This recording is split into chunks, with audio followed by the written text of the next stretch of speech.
Jadi begitulah ya. Maka saya simpulkan dengan satu kalimat. Baik yang didatangkan Allah itu kita sukai, maupun yang didatangkan oleh Allah yang tidak kita sukai. Sebagai orang yang beriman kepada qadar dan qadar Allah harus pandangannya sama. Ketika kita terima baik, ada hikmah. Ketika kita terima yang buruk, ada hikmah, ada pelajarannya.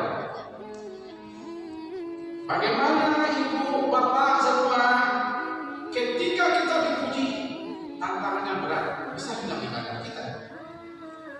Apa yang menghilangkan ibadah kita itu? Ketika kita dipuji, menghadiri Allah. Nah, ini ibadah Pak. Atau dijawab, atau taktik yang jiwa sedikit. Yang biasa yang jadi dipuji, jadi setia. Kenyataannya ya ini apa ya? Nah, sudah kena.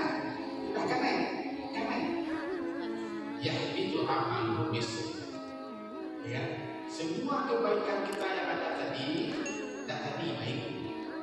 Sebaliknya, ketika kita dicaci dimaki dihina, itu oleh orang namanya jauh nama kritik, atau ada orang nama kritik, nama namanya mungkin nama calon.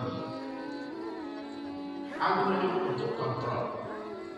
Ada orang yang menasihati saya. Saya dinasihati oleh anak saya. Saya dinasihati oleh tetangga saya dinasihati oleh cucu saya. Terima kasih. Mestinya ibu tetap bersyukur